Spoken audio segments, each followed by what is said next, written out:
हमारी फांसी होने वाली हो वो स्त्रियों को कभी मत बताना, और तुमने बता दी तो समझो अपनी फांसी पक्की कर ली। प्रेम से बोलो राधे राधे। क्यों महाराज? बोले इनके हृदय में कोई बात रुकती नहीं है। स्त्रियों के हृदय में कोई बात नहीं रुकती, कोई गोपनीय बात हो तुमने बता दी और महाराज ये कहेंगी अपनी सहेली से, वो कहेगी उससे, हैं? देखो इनके हृदय में कोई बात रुकती नहीं है स्त्रियों के, क्योंकि इनको श्राप लगा हुआ है। इनको श्राप लगा। श्राप किसने दिया? बोले युधिष्ठिर जी ने श्राप दिया है। कब दिया? बोले ये महाभारत की कथा है। कर्ण जो था ये युधिष्ठिर जी का भाई था। कुंवारे में कुंती मैया ने इसको जन्म दिया था, लता पताओं में फेंक दिया था। कुंती जानती थी कि कर्ण मेरा बेटा है।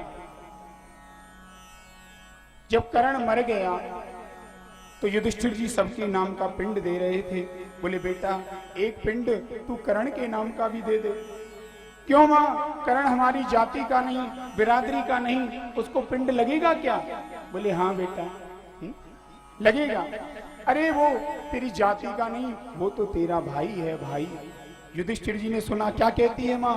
वो तेरा भाई है? बोले हाँ, वो कुंवारेपन में मैंने उसको जन्म दिया था, लोक लाज के भय से उसको मैंने गंगा में फेंक दिया था, इस कारण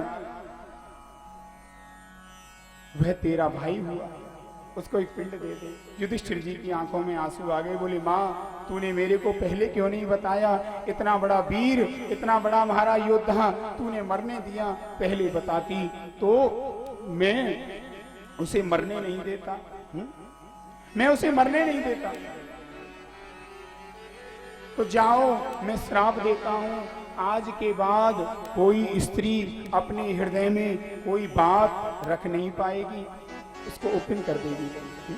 तो कोई गोपनीय बात हो, स्त्रियों से छुपानी हो तो झूठ बोल दो। प्रेम से बोलो राधे राधे। हर बात पे झूठ मत बोलना। कोई ऐसी बात हो जिससे गला कटने वाला हो, उसी पे झूठ बोलना महाराज, क्योंकि माताओं के हृदय में कोई बात रुकती नहीं है, बड़ी बात करती है महाराज। ये बात करनी, मैं देखता हूँ कथा में भी ऐसी जगह आके बैठेंगी, देख लेंगी हमारी सहेली कौन सी है। वैसे तो टाइम में लेना है, कथा में बोले बगल में आके बैठ गई, जा काम पे कथा चल रही है, जाते हैं दीजी जी भयो अबू भयो, सबरे काना फूसी ने कर जाए ही, सबरे घर के भेदने यही कथा में इधर उधर रह जाए, रह जाए ना।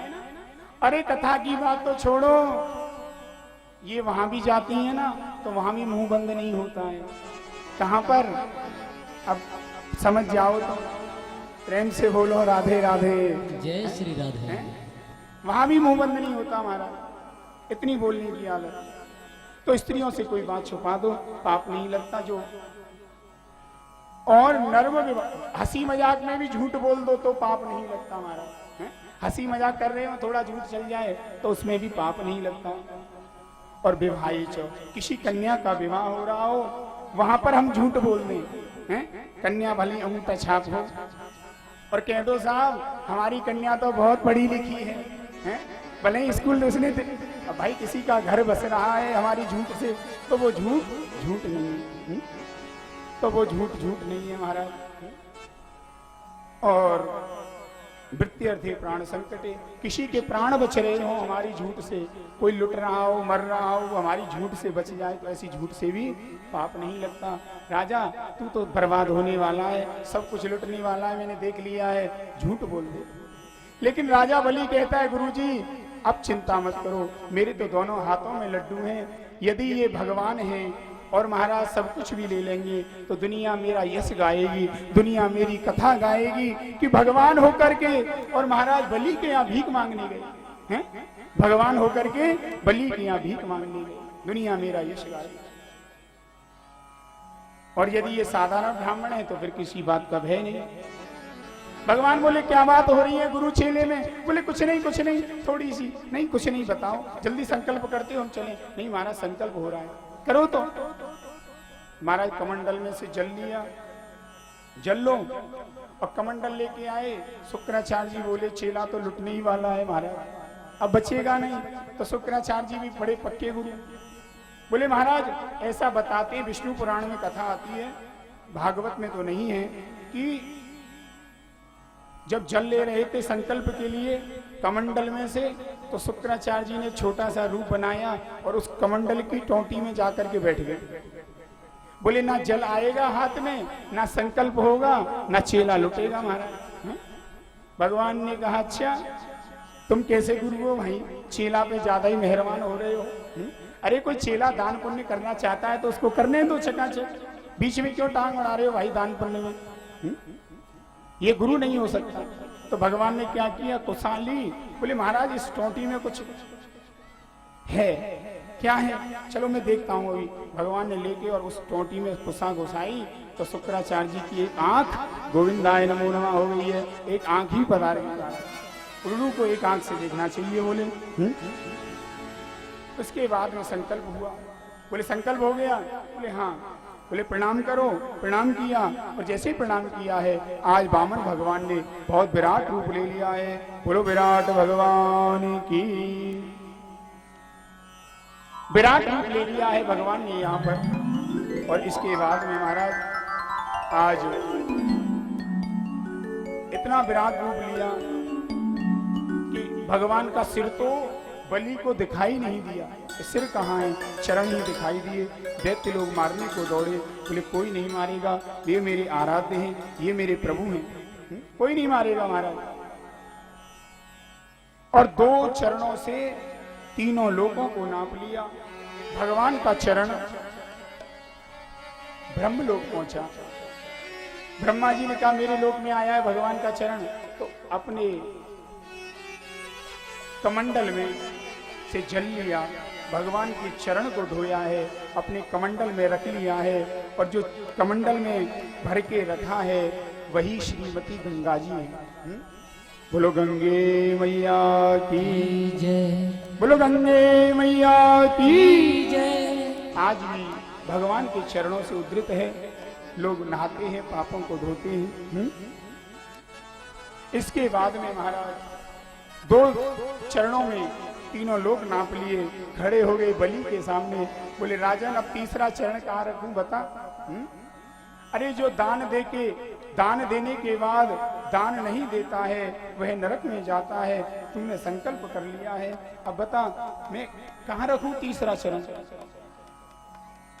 तो राजा बलि कहता है प्रभु एक बात बताओ, दान बड़ा होता है या दानी बड़ा होता है? धन बड़ा होता है या धनवान बड़ा होता है? धन बड़ा होता है या धन का स्वामी बड़ा होता है? बोले धन का स्वामी धन से बहुत बड़ा होता है। भाई धन का स्वामी नहीं होगा तो धन का क्या मतलब? बोले प्रभु अभी तक तो आपने मेरी संपत्ति को नापा है, अब तीसरा चरण मेरे सिर पे रख दो। यदुत्तम श्लोक भवान मेरितम वचो व्यलीकम सुरवर्य मन्यते करो मृतं तन्न भवेत् प्रलंबनम पदम तृतीयम कुरुशिष्ण निजम। तीसरा चरण आप मेरे सिर पे रख दो प्रभु। भगवान ने दिव्य आशीर्वाद दिया बलि को और कहा मैं तेरी भक्ति से बड़ा प्रसन्न हूं बलि, वरदान मांग। एक लोग तो मैं तेरे को दे रहा हूं सुतल लोग नीचे, और तेरे मन में हो कोई वरदान मांग ले। बोले प्रभु मेरे को वरदान देना है तो एक वरदान दे दो, जब मैं घर से निकलूं अपने महल से तो मुझे तेरा दर्शन हो, मुझे तेरा दर्शन हो महाराज। भगवान बोले अच्छा चौकीदार बनाना चाह रहे हो हमको? बोले नहीं नहीं हमने ऐसा, बोले ऐसा तो कहा नहीं पर ऐसी मतलब है। अरे पता नहीं तुम्हारे महल में हजारों दरवाजे, पता नहीं कौन से दरवाजे से कब निकलेगा तू, और मुझे तो अटेंशन में रहना पड़ेगा, पता नहीं कौन से दरवाजे से निकले। बोले नहीं प्रभु मैंने ऐसा नहीं कहा। तो भगवान आज बलि के द्वारपाल बन गए हैं, बलि के द्वारपाल बन गए हैं, गेटमैन बन के खड़े महाराज। एक दिन नारद जी पहुंचे लक्ष्मी मैया के पास। बोले मालूम है तुम्हें भगवान ने नई ड्यूटी ज्वाइन कर ली है? काहे की? बोले भगवान ने ड्यूटी ज्वाइन की है महाराज, चौकीदारी कर रहे हैं। अच्छा आज लक्ष्मी जी आई हैं, रक्षाबंधन का दिन था और महाराज आकर के सुंदर यहाँ पर रोने लगी हैं बलि के द्वार पर। बलि ने कहा क्यों रो रही है, क्या बात है? बोले मेरे कोई भाई नहीं है, मेरे कोई भाई नहीं है। बोले भाई नहीं है तो मेरे राखी बांध दे तू, हैं? राखी बांध दे। राखी बांध दी। पता क्या चाहिए तुझे?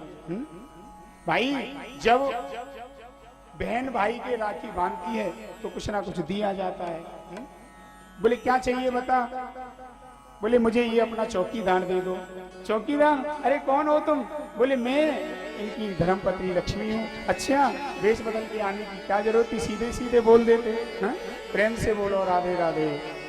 तो एक रूप से भगवान वहीं रह गए, एक रूप से भगवान अपने धाम को चले गए।